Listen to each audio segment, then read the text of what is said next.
Okay, so let's look at the management inhibition messages. So there are conditions when manually we have to inhibit certain links. So those are called management inhibition procedures or messages.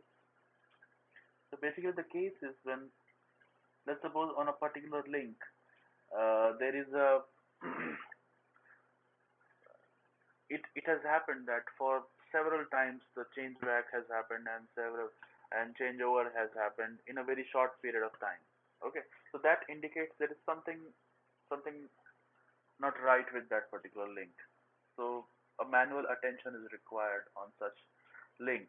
So for that purpose, uh, manually it can be sent that okay, this link is inhibited for use by the user parts. Okay, so the idea here is that let's suppose there there are two links, SP1 and SP2. Okay, and there is a link between them, and this link is bit troubled, and the measure for that trouble is that the change back and the changeover both has happened a lot of time in a very short period of time. So this means that there is something wrong with this particular link. So it requires a manual attention. It requires a test engineer or the engineer to basically look into this particular link. So for that particular period of time, when management is looking into uh, the causes for the failure, uh, they do not want the user part or the higher layer to send message on this particular link. Okay, so typically there are several links between them. Okay, there are several links, and this link is particularly giving problem. So it has to be inhibited from sending any more messages by the user part. Okay, so as we know, this is a MTP3 layer MTP3 layer entities, and let's say on the top of it is eyes up message. Okay, so we do not want, the management does not want the eyes up to send MTP message over this particular link. So what it will do, it will basically do the inhibition on this particular link. Okay, so it will send the link inhibited message to the second entity, and in this way this link will become inhibited from both the point codes. Okay, so after that particular time, any user part, if it tries to send message on that particular route, it will use other links. It will not use that particular link. Okay, so that's the purpose of inhibition.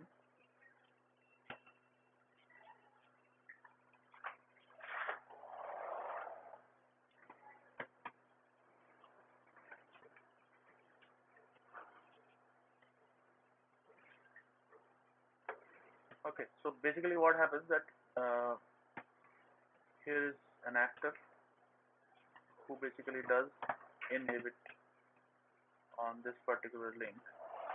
So this will basically send the message inhibited to the other party, and the other party will respond with inhibit acknowledged, stating that okay, that the remote party has also inhibited this link for sending or receiving any more messages. Okay, and the remote user part is also not going to send any more message on this. So that's the whole meaning of this inhibited and inhibit acknowledgement. It may so happen that the link is very congested, that there is a lot of traffic moving in this link. So in that case, it may so happen that the link will not get inhibited by the remote end. So the remote end may deny actually this also. So in that case, the inhibition fails. It, so the manual actor has to wait for some time that let the congestion subside, and afterwards do this process. Okay. it may so happen that it may so happen that if this particular link is part of a route set, which is you can say that all other links to that particular route has gone unavailable. Okay, so in that case, it may so happen that this is the only recourse for sending the message. So there could be forced re-inhibition. Okay, so what I mean is uninhibition. Okay, let me explain the uninhibition. So after the actor has done the inhibition on this particular link, it gets back the inhibit acknowledgement and the link state goes to inhibited state. This means that the user part is not going to send any more message on this particular link. And then the actor can perform several tests on that particular link to find out what is the reason for so many changebacks and so many changeovers. Uh,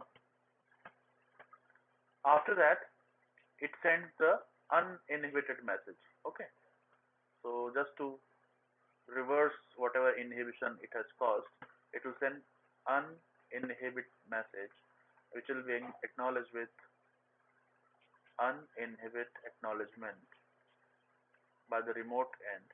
And in this way, the link will come back to normal. Now, this coming back to uninhibited state, it can be forced also. What do you mean by forced? Force is basically if this link is the only recourse to reach a particular point code in the system, then the system itself will do the force inhibition and will bring the link up. Okay, so that kind of thing can happen. This is called force uninhibiting. Okay,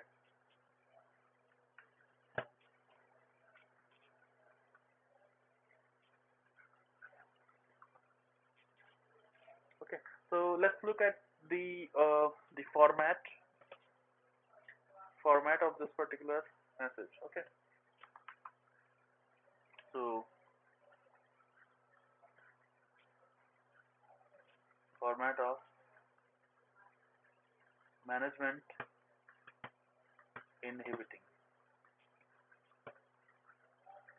Okay, so it's a MTP2 layer message, MTP3 layer message, which is encapsulated in MTP2 layer message, just like all other network protocols.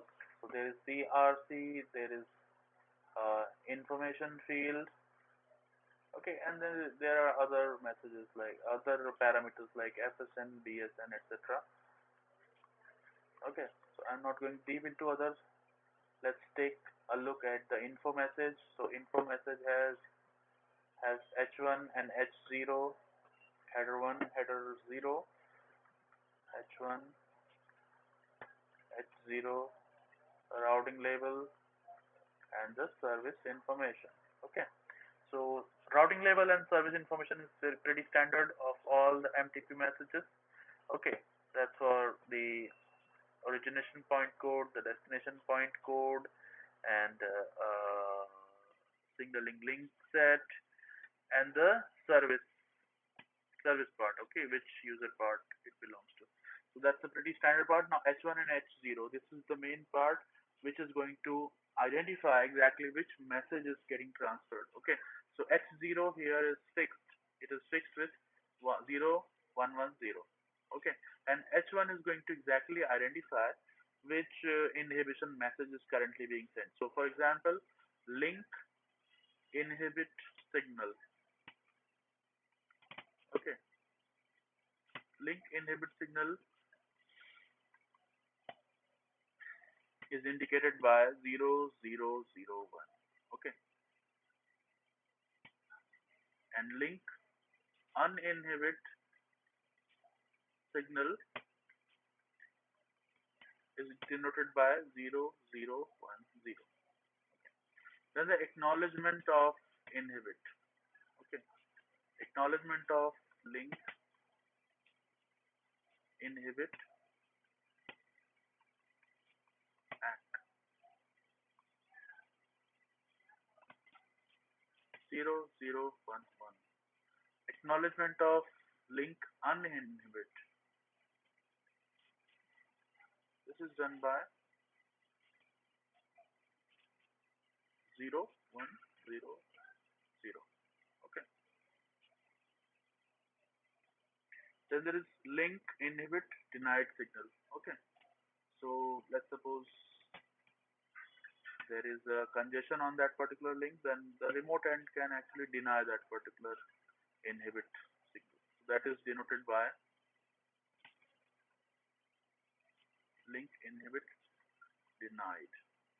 That's 0, 1, 0, 1. Okay. Then there is a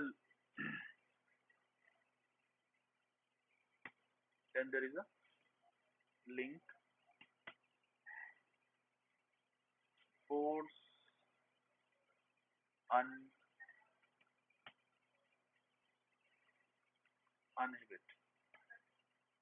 Okay, so that's 0, 1, 1, 0.